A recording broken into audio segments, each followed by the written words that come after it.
Dando sequência, então, à análise dos problemas transversais, nós vamos falar agora da expansão rápida da maxila.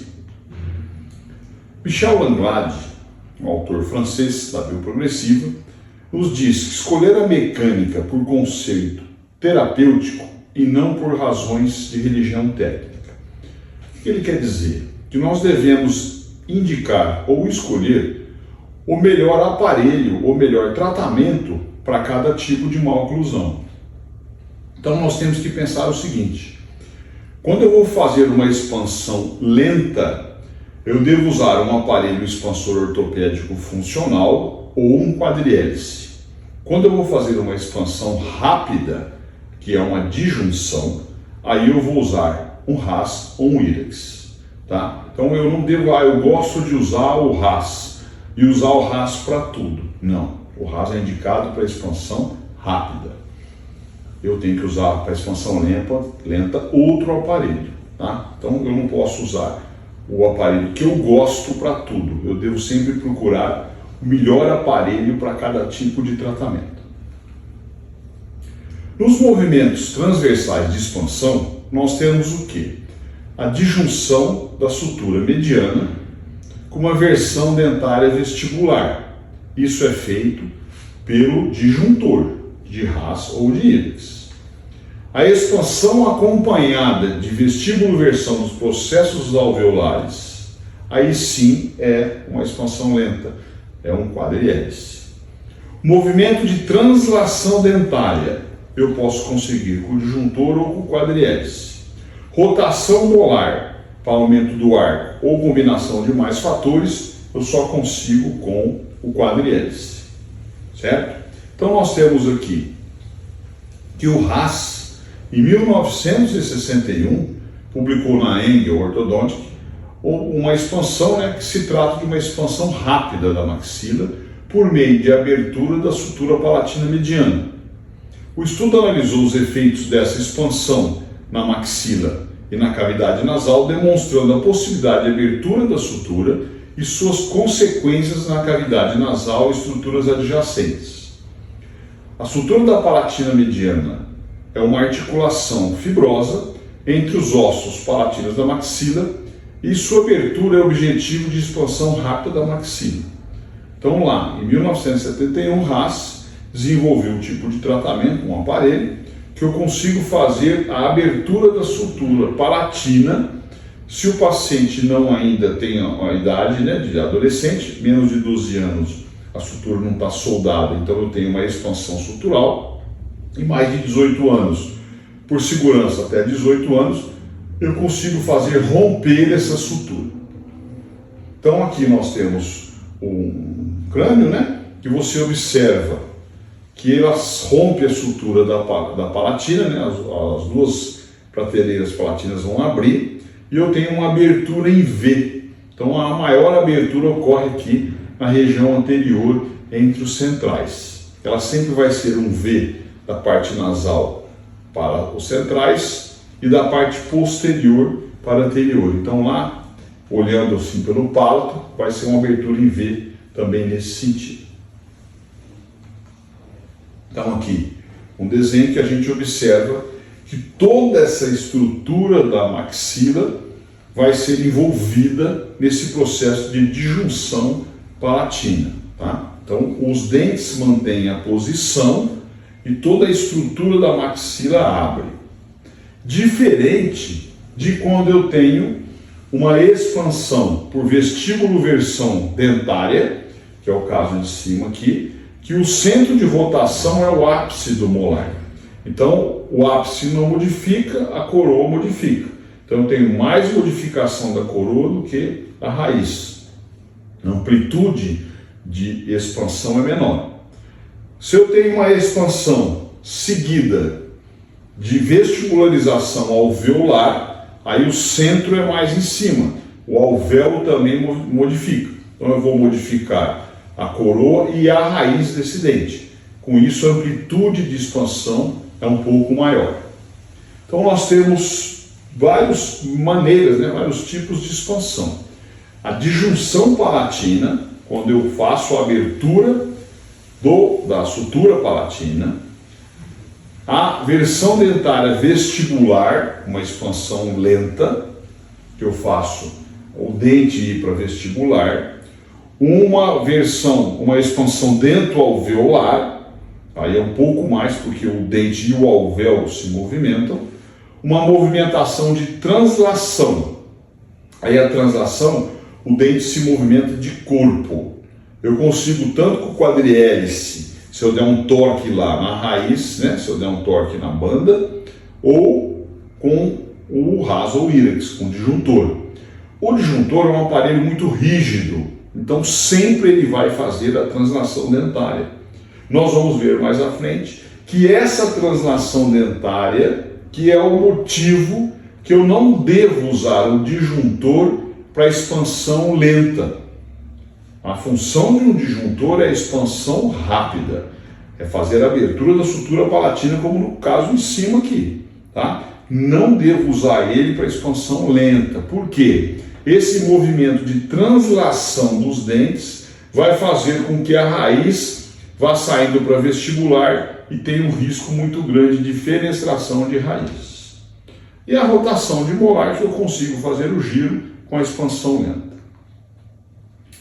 Não é recomendada, portanto, a expansão da maxila em adultos, devido à dificuldade em romper a sutura palatina mediana e o risco de efeitos colaterais indesejados. A sutura palatina mediana em adultos torna-se mais rígida e a expansão rápida pode levar a movimentos dentários indesejados ou a aplicação de uma força muito pesada. Não é recomendado o uso de disjuntor para expansão lenta, como eu acabei de falar, pois o movimento de translação promovido pelo disjuntor pode fenestrar as raízes dos dentes. Então nós temos que fazer a disjunção pacientes ainda em fase de crescimento, adolescentes, e sempre de maneira rápida. Uma disjunção não é para demorar mais do que 15 dias. Então são 2 semanas no máximo de expansão. Aqui um caso que veio para nós com disjuntor palatino, que o profissional colocou o disjuntor numa criança e splintou, né, aquele fio pelo vestibular, ele splintou o molar, os pré-molares e o canino. Então o disjuntor vai até o pré-molar, mas o fato de pela parte vestibular dos dentes ele ter splintado até o canino, a expansão com o disjuntor expandiu também o canino. E aí ele fez aqui uma vista oclusal, um írex, e usou o írex, que é um disjuntor ou um expansor rápido, para fazer expansão lenta, que, como eu acabei de falar, é contraindicado. Nós não indicamos para expansão lenta, tá? Então, o que ele vai fazendo? Ele vai ativando 1/4 por semana, 2/4 por semana. Essa ativação lenta vai fazendo que a força seja muito pequena e o dente vai expandindo, tá? Só que ele expande de maneira rígida, travado. Então, ele vai fazer um movimento transversal, de corpo, tá? Quando ele faz esse movimento de corpo, as raízes vão indo para vestibular e corre um risco muito grande de fenestração. Aqui você vê uma vista mostrando na parte superior que nós observamos as raízes dos caninos aqui sobressaltadas já na área vestibular. Pedimos uma tomografia, então aqui nós temos a panorâmica, aqui os cortes tomográficos, e nós observamos lá na figura que o canino, né, a seta amarela ali nos caninos, os caninos já estão muito vestibularizados com relação ao arco dentário. Aqui os vários cortes tomográficos, mostrando a sobreexpansão do canino. Aqui mostrando a montagem, né, pelo sistema, do corte e como é que estão a posição dos caninos no osso. E aqui a gente observa que, infelizmente, ocorreu uma fenestração dos dentes, tá? Nós temos a fenestração dos caninos, do pré-molar e um pouquinho do molar. A chance desse paciente, na fase adulta, vir a perder esse canino é muito grande. A chance dele adquirir uma bolsa periodontal profunda é enorme. tá? Então não devemos fazer expansão lenta com um expansor rápido, com um disjuntor, porque pode ocorrer esse tipo de fenestração. Como conduta, nós removemos o aparelho, né, e colocamos, que nós já falamos em outro tópico, né, um aparelho planas, para tentar remodelar esse arco dentário agora, porque o movimento fica travado, né, quando ocorre a fenestração, solda ali o osso na raiz do dente, e esse dente geralmente anquilosa, então esse dente não consegue mais movimentar. Aqui o caso como está, ele ainda é um overjet, um classe 2 de caninos aí, tem muito tratamento, mas a gente observa aqui na foto, intraoral frontal, nas laterais também dá para ver, o quanto a raiz dos caninos estão vestibularizadas, estão sobressaltadas, tá? Não tem osso nenhum mais aí nas raízes desses caninos. Um outro caso semelhante, que também aconteceu, uma paciente adulta, veio para nós aqui as fotos de face, as fotos intraorais. Então, ela tinha essa documentação antes, é uma paciente que perdeu um premolar, né, superior direito, apresentava uma relação de classe 3 com mordida cruzada, tá? Posterior, né, uma tendência de classe 3, a gente observa que os caninos tendendo a classe 3, e uma mordida cruzada posterior. Ela fez um tratamento com um profissional, aqui o modelo é a vista, né, oclusal, pelos modelos, a gente observa que é um palato largo, um palato que não precisa de uma disjunção, o que ela precisaria era de uma expansão lenta. A radiografia panorâmica, está tudo ok, tudo certo. Teleradiografia de perfil, a gente observa um padrão de classe 3. A documentação mais recente, a gente observa um pouquinho de inversão labial, né? Uma tipologia de um paciente com uma tendência de classe 3. E aqui o aparelho que foi instalado, um IREX no palato, para fazer uma expansão lenta num adulto. Então tá duas coisas contraindicadas. Um disjuntor de expansão rápida fazendo uma expansão lenta e ainda sendo usado no paciente adulto. O que aconteceu? O profissional passou um arco contínuo inferior, esse arco contínuo nivelou os dentes, nivelou o plano oclusal, alinhou os dentes, nivelou o plano oclusal e avançou os incisivos. Por isso que nós usamos o arco base, não passamos o arco contínuo, porque eu não tenho controle de tratamento sobre o arco contínuo. Você passa um nitinol numa curva espia acentuada, num apinhamento, quem mais movimenta são os incisivos. E esses incisivos vão avançar. Eles avançaram e cruzaram. Então não tinha uma mordida cruzada, agora eu tenho. E não conseguiu expandir para descruzar o posterior.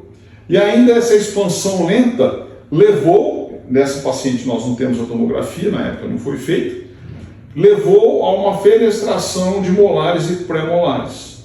Essa fenestração promoveu uma anquilose desses dentes e limitou o tratamento. Então essa maxila eu não consigo mais movimentar. Eu vou ter que tratar a mandíbula, que é muito mais difícil de tratar do que a maxila, para adequar a posição dessa maxila com os dentes anquilosados. Então, como ela era a documentação inicial e como ela chegou para nós com a mordida cruzada e sem descruzar o posterior com o IREX. Então, se a gente observar, o caso está pior agora do que no início do tratamento. Ali o IREX montado, já com uma expansão grande do aparelho, de maneira errada, né? De maneira lenta. Fizemos uma panorâmica com o aparelho instalado para dar sequência ao tratamento. E é uma teleradiografia lateral, que a gente observa que ela tinha uma tendência de classe 3 e hoje apresenta uma classe 3 pior porque houve um avanço, né? Uma vestibularização dos incisivos inferiores, levando essa mordida cruzada. Então, tiramos todo o aparelho, entramos com arco base intruindo os incisivos para retrair esses incisivos. Mantivemos o ílex só para dar estabilidade. Aí vamos retirar esse ílex, montar um aparelho superior, aqui o arco base já incluindo os incisivos, seccionados de estabilização lateral. Aqui uma fotografia intraoral, está circundado ali, onde que a gente observa a vestibularização das raízes dos pré-molares. Quando você passava o dedo ali, você sentia o ápice do pré-molar, denotando aí já uma fenestração. Aí entramos com forças paralelas, um arco seccionado de forças paralelas inferiores, é um arco desenvolvido por nós, tá? Nós vamos ter mais à frente uma aula sobre essa mecânica de classe 2 ou classe 3, com a utilização desse arco seccionado de forças paralelas, com elástico de classe 3, 5, 16 médio. Então eu estou mantendo a maxila, que ela está ancorada pela anquilose, e tentando retrair, né, distalizar os dentes inferiores para melhorar essa relação de classe 3 e descruzar essa mordida. Então aqui a mordida já descruzada, a relação dos molares e caninos melhoraram, estão ainda com forças paralelas.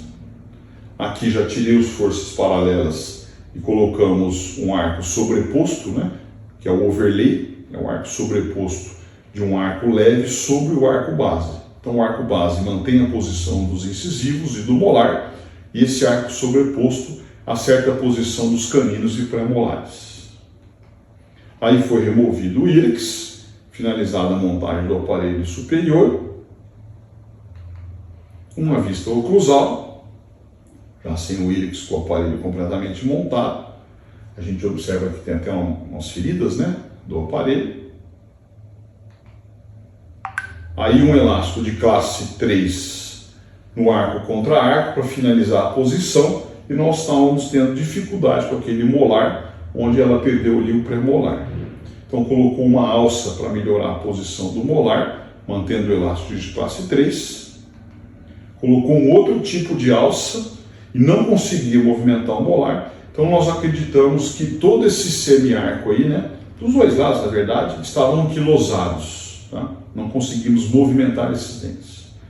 Isso dificultou o tratamento e prejudicou a qualidade final do tratamento, porque você limita a movimentação de toda a maxila. Aqui uma outra alça ainda, já finalizando a posição dos dentes. Como nós pegamos o caso como ele está hoje, a gente observa uma melhora muito grande, o descruzamento de todos os dentes e uma melhor relação de caninos em classe 1. Uma vista lateral, então uma mordida cruzada pelo avanço dos incisivos. Adequamos então retraindo toda a mandíbula para compensar nessa maxila. Entrando com arcos de finalização e removemos o aparelho. Removemos o aparelho superior, estávamos só fechando o diastema do canino inferior com fio elástico de seda. Aqui a remoção completa do aparelho. A gente observa que o molar anquilosado realmente não movimentou, então eu tive um pequeno prejuízo de engrenamento ali do lado direito, tá? O lado esquerdo ficou muito bom, conseguimos descruzar toda a mordida, relacionar bem os dentes, mas a anquilose prejudicou a relação ali. Como era a documentação inicial, como veio para nós e como foi finalizado o tratamento. Houve uma melhora muito grande, mas infelizmente com limitações pelas anquiloses, né, de uma mecânica indevida. E o caso finalizado, ficou satisfatório. A oclusão já era uma oclusão boa, né? A oclusal já era ampla. E aí, alguns ajustes oclusais, melhorou a relação lá do molar, teve uma boa estabilidade o caso. E o sorriso final da paciente. Então, a expansão rápida da maxila foi descrita pela primeira vez por Emerson em 1960 e Posteriormente foi popularizada por Haas. Quando forças pesadas e rápidas são aplicadas aos dentes posteriores, não há tempo suficiente para que o movimento dentário ocorra e as forças são transferidas para a sutura. Quando a força fornecida pelo aparelho excede o limite necessário para o movimento dentário ortodôntico e a resistência sutural, a sutura se abre enquanto os dentes se movem apenas minimamente com relação ao seu suporte ósseo. Por isso tem que ser rápida, 15 dias, 14 dias. Então eu faço a instalação do aparelho, ativo no momento da instalação e o paciente vai ativar todo dia 3 ou 4 ativações, 0,75 a 1 milímetro, para não dar tempo do dente mover no alvéolo. A força vai aumentando, aumentando, aumentando, até que essa força supere a resistência da sutura e essa sutura expanda, essa sutura se abre, ela disjunta, ela rompe. Tá? Então, não pode, não deve ser usado esse tipo de expansor para expansões lentas. Um trabalho antigo, do Chateau, fez uma disjunção sobre anestesia local regional em 1h30 e conseguiu 9 milímetros. Só que é loucura, não vale a pena fazer isso, se em 10, 12 dias você disjunta. Isaacson e Ingram observaram que uma única ativação durante a expansão rápida produz forças que variam de 1.500 a 5.000 gramas. E ativações múltiplas diárias podem produzir forças acumulativas residuais superiores a 10.000 gramas, 10 quilos. Tá? Então a força do expansor, ele é um parafuso, ele vai ter força enquanto você tiver resistência. A força do expansor está relacionada diretamente com a resistência da sutura. Ele vai acumular essa força até superar a resistência e disjuntar. Por isso que nós não devemos usar em pacientes adultos, pacientes com toda a formação completa. Por quê? O nível de força excede muito e você pode correr riscos. Quanto mais jovem, melhor. Quanto mais jovem, menos força eu vou precisar para romper essa maxila. E aí nós vamos então para a expansão da maxila, rápida, na parte 2. As referências dessas aulas são baseadas nos nossos livros de ortodontia, que é Reabilitação Neurooclusal e Filosofia Bioprogressiva de Ricketts, uma evolução da ortodontia, e um segundo livro que é a Ortodontia de Visão. Então todas as referências dessas aulas, todo o embasamento dessas aulas estão nos nossos livros.